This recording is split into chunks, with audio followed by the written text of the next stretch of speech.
Today's lecture is the continuation of our previous lecture, that is concepts of macroeconomics. Now in today's lecture we are going to understand the very important concept of macroeconomics, that is national income. National income को हम macro economics में क्यों पढ़ते हैं? Because ये कोई एक particular individual के इनकम के बारे में नहीं बताता है, कोई एक पर्टिकुलर इंडिविजुअल ऑर्गेनाइजेशन या कंपनी के बारे में नहीं बताता है, बल्कि ये पूरे नेशन के इनकम के बारे में बात करता है। इसलिए हम इसको मैक्रो इकोनॉमिक्स में पढ़ते हैं। तो क्विकली इन शॉर्ट पहले हम लोग ये समझ लेते हैं कि नेशनल इनकम होता क्या है। देखो यहाँ पे नेशनल इनकम का डेफिनेशन दिया हुआ है, that is it refers to the sum total of all the factor incomes earned by the normal residents of the country during a period of 1 year। मतलब कि आपकी कंट्री में जितने भी रेसिडेंट्स है, जितने भी लोग आपकी कंट्री में रिसाइड कर रहे हैं, मान लेते हैं आपकी कंट्री में कुछ सिटीजन्स होते हैं और कुछ नॉन सिटीजन्स भी होते हैं, जैसे कि कुछ लोग जो फॉरेन कंट्री से या बाहर कंट्री से हमारी कंट्री में आते हैं कुछ जॉब करने के लिए, कुछ इकोनॉमिक एक्टिविटी करने के लिए, कुछ बिजनेस करने के लिए, तो उन लोगों को भी हम यहाँ पे कंसिडर करते हैं। तो मान लेते हैं हम वो कुछ फॉरेनर्स है जो हमारी कंट्री में आके रह रहे हैं, रिसाइड कर रहे हैं। सो हमारी कंट्री में सिटीजन्स भी होते हैं, नॉन सिटीजन्स भी होते हैं, बट उनका जो एम होता है, उनका जो मकसद होता है हमारी कंट्री में आने का, वो होता है इकोनॉमिक एक्टिविटी करने का, दैट इज़ जॉब करने का या बिजनेस करने का। और उनसे जो जो भी इनकम जनरेट होती है, जो भी हम इनकम जनरेट करते हैं, फैक्टर इनकम किसे कहते हैं? जो इकोनॉमिक एक्टिविटी करने से अर्न होती है, इकोनॉमिक एक्टिविटीज़ जिसमें मनी ट्रांजैक्शन होता है, मनी का लेन देन होता है।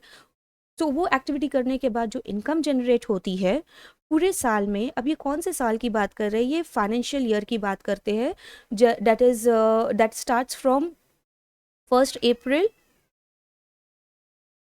To 31 March, 1 April to 31 March. ठीक है। तो हमारी कंट्री में जो लोग रिसाइड करते हैं, भले वो सिटीजन्स हो या जो फॉरेनर्स है जो बाहर की कंट्री से आए हैं, और वो कुछ इकोनॉमिक एक्टिविटी कर रहे हैं और उसकी वजह से वो पैसा अर्न कर रहे हैं, इनकम अर्न कर रहे हैं। तो ये इनकम जो होती है, ये जो पूरे साल में, जो पूरे अकाउंटिंग ईयर में जो जमा होती है, उसको हम कहते हैं national income of the country. ठीक है। So that is in short about national income. Now national income हमको पढ़ना या समझना क्यों ज़रूरी होता है, ये नेशनल इनकम कैलकुलेट करना क्यों ज़रूरी होता है? बिकॉज ये आपको आपकी पूरी इकोनॉमी के बारे में, कंट्री की जितनी भी इकोनॉमी है वो किस तरीके से परफॉर्म कर रही है उसके बारे में बताता है। लोगों के स्टैंडर्ड ऑफ लिविंग के बारे में बता रहा है कि आपकी कंट्री में जो लोग रह रहे हैं उनकी स्टैंडर्ड ऑफ लिविंग क्या है, वो बहुत ज़्यादा richer section of the society से है या poor section of the society से है, वो सारे अपने डिमांड्स को फुलफ़िल कर पा रहे या नहीं कर पा रहे। तो आपकी कंट्री में जो लोग रह रहे हैं उनकी स्टैंडर्ड ऑफ लिविंग क्या है, वो हमको बताता है। देन नेशनल इनकम से हमको एक और चीज़ समझ में आती है कि जितने भी सेक्टर्स है हमारी इकोनॉमी में, हमारी इकोनॉमी में मेनली 3 सेक्टर है, that is primary sector, secondary sector and the third one is tertiary sector. तो हमारी कंट्री में जितने भी सेक्टर्स है, उन सेक्टर से हमारी इकोनॉमी पूरे इकोनॉमी में कितना पैसा आ रहा है, कौन से सेक्टर से ज़्यादा पैसा आ रहा है, कौन से सेक्टर से ज़्यादा कंट्रीब्यूशन हो रहा है इकोनॉमी के अंदर, उसके बारे में हम लोगों को एक डीप डिटेल मिलती है। So this is why we understand, we calculate national income. Now in this lecture we are going to understand first very important concept of national income. हम नेशनल इनकम कैसे कैलकुलेट करते हैं, क्यों calculate करते हैं, उसको समझने से पहले हम कुछ कंसेप्ट्स होते हैं कुछ नेशनल इनकम के, उसके बारे में हमको स्टडी करना बहुत ज़रूरी होता है। तो पहला हम लोग नॉर्मल रेसिडेंस किसको कहते हैं, कौन है नॉर्मल रेसिडेंस, वो हम लोग समझ लेंगे। देन फैक्टर इनकम और ट्रांसफ़र इनकम क्या होता है। देन उसके बाद depreciation and net indirect tax और net factor income from abroad. Basic concept है नेशनल इनकम के, जिसको हम लोग ये लेक्चर में पढ़ने वाले हैं। Hello everyone, welcome to Ecorium academy. अगर आप ऑनलाइन एमबीए कर रहे हैं तो डेफिनेटली ये लेक्चर आपके लिए है, और अगर आप ऑनलाइन एमबीए करना चाहते हैं तो हमारे दिए हुए गए लिंक पर क्लिक कीजिए। मेरे इस लेक्चर को लास्ट तक ये देखते रहिए, बिकॉज लास्ट में हम लोग कुछ एमसीक्यूज़ को डिस्कस करेंगे which is going to be as per online MBA examination pattern. So quickly let's get started. Basic concept of national income में पहला कंसेप्ट हम लोग समझते हैं, that is normal residence. Normal residence कौन होते हैं? देखो, ये वो लोग होते हैं जो हमारी कंट्री में रह रहे हैं काफ़ी साल से, ठीक है, और हमारी कंट्री में उनका इकोनॉमिक इंटरेस्ट है, मतलब वो जो भी अर्निंग कर रहे हैं इकोनॉमिक एक्टिविटी करके, जॉब कर रहे हैं या बिजनेस कर रहे हैं, जो भी वो अर्निंग कर रहे हैं हमारी कंट्री में, उन्हें हम कहते हैं नॉर्मल रेसिडेंस। उनके लिए दो कंडीशंस लागू होती है कि पहला कंडीशन ये होता है कि जो भी नॉर्मल रेसिडेंट हमारी कंट्री में, वो 1 साल या उससे ज़्यादा हमारी कंट्री में रह रहे हैं।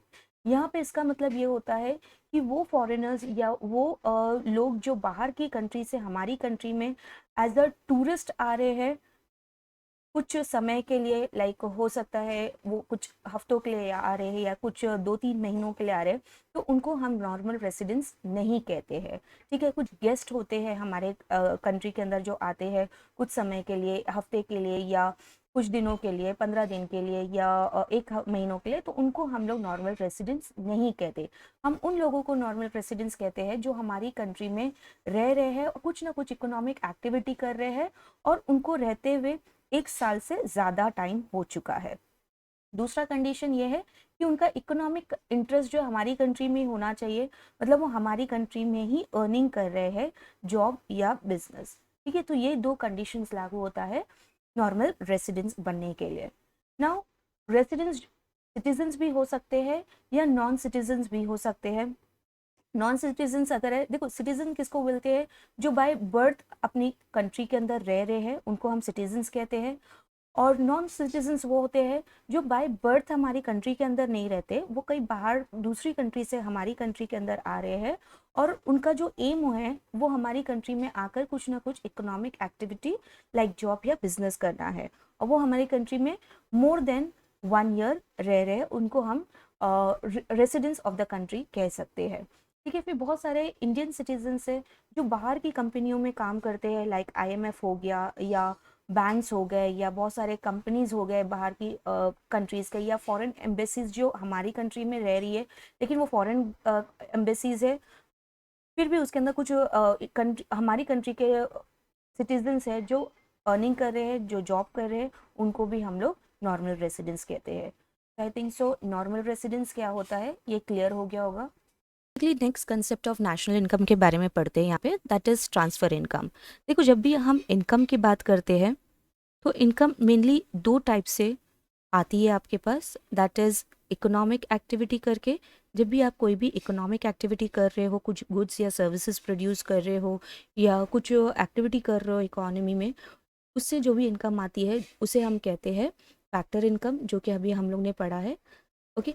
वेर इज कुछ इनकम ऐसी होती है जो जब आप इकोनॉमिक एक्टिविटी नहीं करते हैं, नॉन इकोनॉमिक एक्टिविटी से भी आप इनकम कमा रहे हो, इनकम अर्न कर रहे हो, उसे हम कहते हैं ट्रांसफ़र इनकम, ठीक है। आप कोई इकोनॉमिक एक्टिविटी नहीं कर रहे हो, आप कुछ प्रोडक्शन नहीं कर रहे हो, कुछ गुड्स एंड सर्विसेज का प्रोडक्शन नहीं कर रहे हो, फिर भी आप इनकम जनरेट कर रहे हो, ऐसे इनकम को हम कहते हैं ट्रांसफ़र इनकम। सो यहाँ पे क्विकली उसका डेफिनेशन यहाँ देख लेते हैं हम लोग। Transfer income refers to any income which a recipient receives without providing any goods services और in return to the payer, ठीक है। पेयर को आप कोई सर्विस प्रोवाइड नहीं कर रहे हो, कोई गुड्स को सेल नहीं कर रहे हो, फिर भी आपको पेयर के पास से इनकम आ रहे हैं। तो ये कौन से टाइप के इनकम होते हैं, इसका यहाँ पे एग्जांपल दिया है। जैसे फॉर एग्जांपल स्कॉलरशिप आपने अर्न की है, पेंशन आपको मिल रहा है, ग्रांट है, डोनेशन आपको मिल रहा है, गिफ्ट्स आपको मिल रहे हैं, अलाउंस आपको मिल रहे हैं, तो ये होता है ट्रांसफ़र इनकम। तो ये नॉन इकोनॉमिक एक्टिविटी में आता है, इसलिए हम उसको नेशनल इनकम में काउंट नहीं करते हैं। तो it is not included while estimating national income. तो ये बहुत ही इंपॉर्टेंट पॉइंट है कि हम जब नेशनल इनकम कैलकुलेट करते हैं तो उसके अंदर हम लोग सिर्फ फैक्टर इनकम का यूज़ करते हैं, ना कि ट्रांसफ़र इनकम का।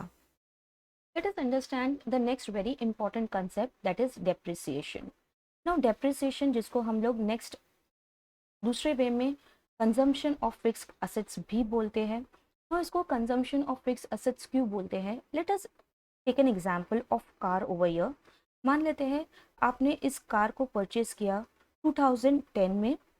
जब आपने इसको परचेज किया था, इसका मार्केट प्राइस, इसका जो वैल्यू था वो 10 लाख रुपीज़ थी। तो आपने इस 10 लाख रुपीज़ पे करके इस कार को खरीदा। बट आज आप आ गए हो 2022 में, जब यहाँ पे हो सकता है आपको सेम प्राइस ना मिले कार की। क्यों ना मिले? उसका रीज़न क्या हो सकता है? हो सकता है आज इसका जो प्राइस है वो 5 लाख रुपीज़ है मार्केट में, ना कि 10 लाख रुपीज़। उसका रीज़न क्या है? It is just because of depreciation. ये जो डिफरेंस दिख रहा है आपको 10 - 5 का, ये जो 5 लाख है ये आपका डेप्रिसिएशन वैल्यू है। क्यों डेप्रिसिएशन? अब ये डेप्रिसिएशन क्या है इसको एक बार देख लेते हैं हम लोग। यहाँ पे डेफिनेशन दिया है डेप्रिसिएशन का। It refers to the fall in the value of fix asset due to normal wear and tear. जब आपने इस कार को परचेज किया, जब से लेके अब तक के आपने इस कार को यूज़ किया, उसके मेंटेनेंस के पीछे खर्च किया, हो सकता है कार का एक्सीडेंट भी हुआ होगा इन बिटवीन, तो हो सकता है उसके भी पीछे पीछे आपने पैसा खर्च किया हो। देन उसके पास पैसेज ऑफ टाइम, बहुत टाइम हो गया इस मशीन को आप यूज़ कर रहे हो, तो इट इज़ नॉट न्यू, ये बहुत टाइम यूज़ हो चुकी है। और एक्सपेक्टेड ऑब्सोलेंस का मतलब कि आज बहुत सारी टेक्नोलॉजी मार्केट में आ चुकी है, उसकी वजह से आपकी कार जो है वो एक ओल्ड मॉडल हो चुकी है। और कोई भी ओल्ड मॉडल परचेज करना पसंद नहीं करता है, हर कोई न्यू मॉडल न्यू टेक्नोलॉजी को परचेज करता है। ठीक है, तो ये सारी कारणों की वजह से आपका जो असेट, ये जो फिक्स असेट है, आपका जो कार है यहाँ पे, इसकी वैल्यू जो है मार्केट में कम हो चुकी है। इसलिए हम लोग उसको बोलते हैं कि fall in the value of fix asset, है ना। आपकी जो फिक्स असेट है, जो कार है, उसकी जो वैल्यू मार्केट में वो फॉल हो चुकी है। बट क्वेश्चन ये उठता है यहाँ पे कि हम इसको नेशनल इनकम में क्यों पढ़ रहे हैं। तो नेशनल इनकम में हम लोग यहाँ पे जब कैलकुलेट करते हैं gross value and net value, तो ग्रॉस वैल्यू और नेट वैल्यू कैलकुलेट करने के लिए हम लोगों को डेप्रिसिएशन का यूज़ करना पड़ता है। ठीक है, सो जब भी आपको ग्रॉस माइनस नेट का डिफरेंस जानना होता है, that shows you the depreciation. ठीक है, ग्रॉस वैल्यू मान लेते हैं आपने कार को खरीदा था 10 लाख रुपीज़ में, आज उसका जो नेट वैल्यू मिल रहा है मार्केट में वो है 5 लाख रुपीज़, तो मतलब डेप्रिसिएशन कितने का हुआ? 5 लाख रुपए का। ठीक है, तो जब भी आप ग्रॉस से नेट पे आने के लिए जब कैलकुलेशन करते हैं, तब उस समय पे आप माइनस डेप्रिसिएशन करते हैं, मतलब आप डेप्रिसिएशन को निकाल देते हैं। जब आप नेट से ग्रॉस पे जाते हैं, तब आप डेप्रिसिएशन को ऐड करते हैं। ठीक है, तो ये सिंपल सा फॉर्मूला है जब आप ग्रॉस वैल्यू और नेट वैल्यू को कैलकुलेट करते हैं। तो this is all about depreciation. Let us understand the next very important concept, that is net indirect tax.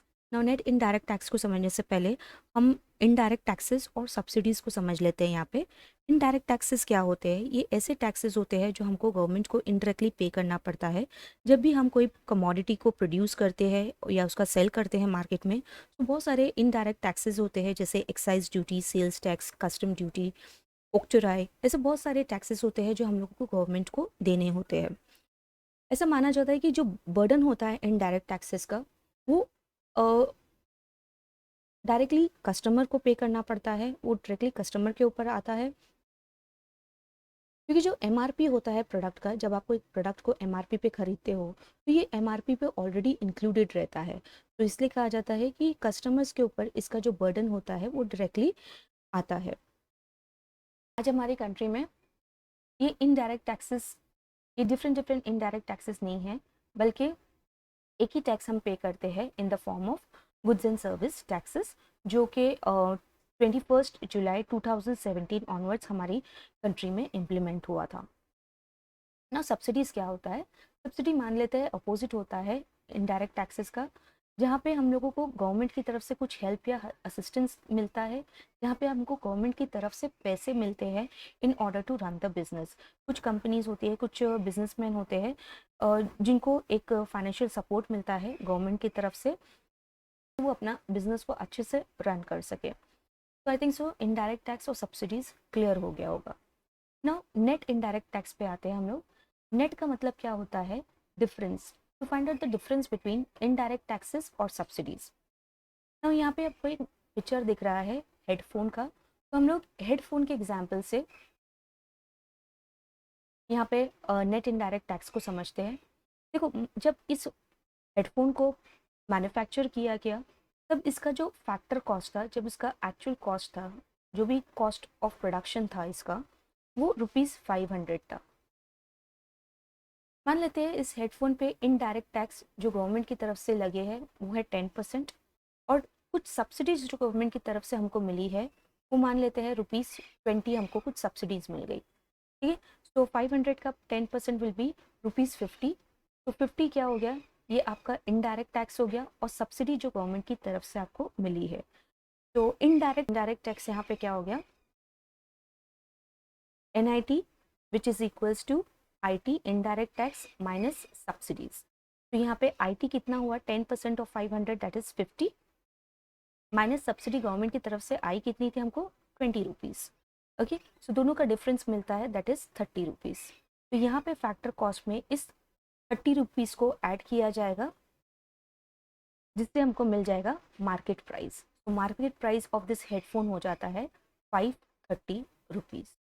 Okay, so this is the difference you can say between, तो this is what MRP and factor cost. तो यहाँ पे हम लोग को दो और concept समझने को मिलता है, that is factor cost and MRP।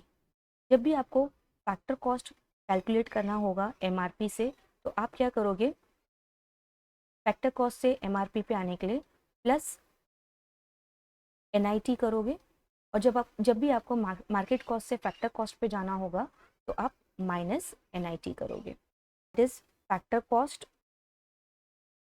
Plus NIT which is equals to MP that is market price. तो फैक्टर कॉस्ट था हमारा ₹500 प्लस NIT हमारा कितना है, that is 30 which is equals to 530। तो ये बन गया आपका market price that is 530। Same way जब आपको मार्केट प्राइस से मालूम करना है कि आपका फैक्टर कॉस्ट कितना था, तो मार्केट प्राइस में से आप NIT को माइनस कर दोगे विच is equals two factor cost. therefore you can say market price was 530 minus 30 which is equals to 500. The factor cost was 500. So this is how you calculate your factor cost and input, that is market price. I think so concept of net indirect tax clear हो गया होगा. Let's understand the next very important concept, that is a net factor income from abroad, जिसको हम लोग NFIA भी बोलते हैं. Now NFIA को समझने से पहले उसका एक फॉर्मूला है जिसको हम यहाँ पे समझ लेते हैं. NFIA is equals to factor income earned from abroad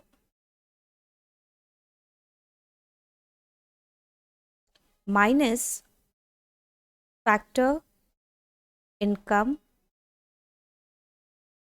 paid to abroad. Okay, so ये net factor income from abroad, NFIA net factor income from abroad, ये जो वर्ड नेट है इसका मतलब मैंने पहले भी बता चुका है, इसका मतलब होता है डिफरेंस. तो ये किसके बारे में डिफरेंस बता रहा है, that is factor income earned from abroad और factor income paid to abroad. इन दोनों के बारे में डिफरेंसेस बता रहा है, that is net factor income from abroad. तो इसको एक एग्जाम्पल से हम लोग समझते हैं. सिंपल से एक एग्जाम्पल लेते हैं हम लोग कि हमारे कुछ इंडियंस है, मान लेते हैं ये एक इंडियन है और वो एक कंट्री है, मान लेते हैं US एक कंट्री ले लेते हैं, कंट्री में जाके अर्न कर रहा है. तो जितना भी फैक्टर इनकम अर्न हो रहा है, एक इंडिविजुअल ले लो या एक ऑर्गेनाइजेशन ले लो, एक कंपनी ले लो जो इंडियन कंपनी है पर वो इंटरनेशनल कंपनी भी है, वो बाहर भी जाके अर्निंग कर रहे हैं, बिजनेस कर रहे हैं, तो उनसे जितनी भी इनकम अर्न हो रही है वो हमारी कंट्री के अंदर आ रही है. ठीक है, तो ये पॉजिटिव वे में इनकम हमारी कंट्री में आ रही है. And what is factor income paid to abroad, बहुत सारे जो फॉरेनर्स होते हैं या फॉरेन कंपनीज होती है जो हमारी कंट्री में आकर अर्न करते हैं, इंडिया में आके ये अर्न कर रहे हैं, तो इनको हमको पेमेंट करना पड़ता है, that is factor income paid to abroad. ठीक है, तो इसमें नॉर्मली क्या होता है, हमारी जो इनकम होती है वो बाहर की तरफ जाती है, जिसको हम लोग माइनस में कंसिडर कर लेते हैं. ठीक है, so factor income earn from abroad, हमारे पास कितने इनकम आ रही है और कितना इनकम हमारा बाहर की ओर जा रहा है. that shows the difference between the two, that is net factor income from abroad. इसको नेशनल इनकम में क्यों पढ़ रहे हैं वो यहाँ पे देख लेते हैं. देखो, जब भी हमको नेशनल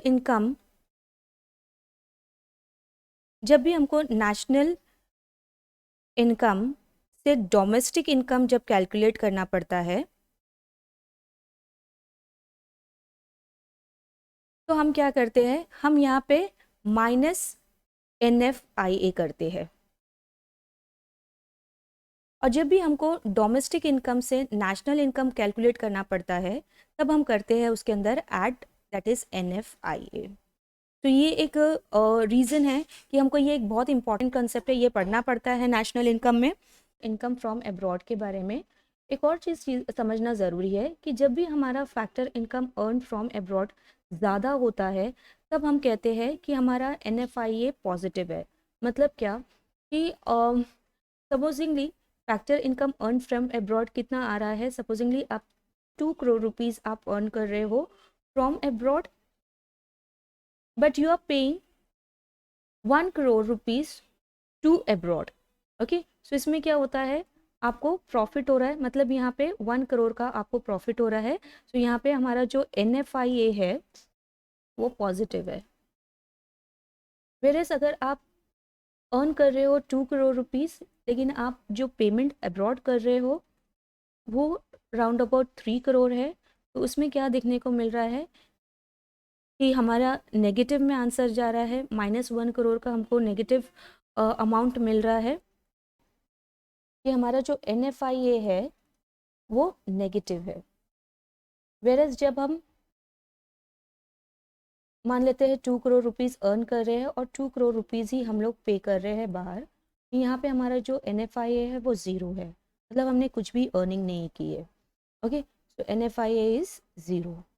तो इसका रिजल्ट हम लोग को यहाँ पे इम्पैक्ट देखने को मिलता है जब हम नेशनल इनकम कैलकुलेट करते हैं कि NFIA पॉजिटिवली ऐड कर रहे हैं हम हमारे नेशनल इनकम में या नेगेटिवली ऐड हो रहा है या ज़ीरो इम्पैक्ट है NFIA का हमारे नेशनल इनकम में. So this is why NFIA concept is important in order to understand national income or to calculate national income. Let us quickly discuss the MCQs which have been framed as per online MBA examination pattern. First one, it is said to be a person or institution who ordinarily resides in a country and whose center of economic interest lies in that country. So the answer for the first one is A, that is normal residents. Normal residents ऐसे लोग होते हैं जो हमारी country में reside भी करते हैं प्लस उनका इकोनॉमिक इंटरेस्ट भी हमारी कंट्री में होता है, तो उनको हम कहते हैं नॉर्मल रेसिडेंट. नेक्स्ट देखते हैं, it is an income receive from the factors of production. ये वो इनकम है जो फैक्टर्स ऑफ प्रोडक्शन रिसीव करते हैं. And these are the resources use to produce goods and services, जिनको हम एज अ रिसोर्स यूज़ करते हैं to produce goods and services.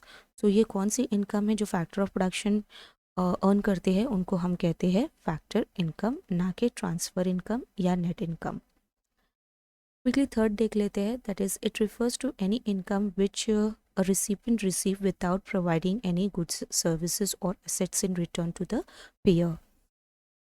ये वो रिसीप्ट है जो जिसके बदले आप कोई गुड्स एंड सर्विसेज नहीं देते, नहीं प्रोवाइड करते हैं पेयर को, and those are known as transfer income. Transfer income में आप कोई इकोनॉमिक एक्टिविटी नहीं कर रहे हो, कोई गुड्स एंड सर्विसेज या एसेट्स नहीं देना पड़ता है आपको in return of the income.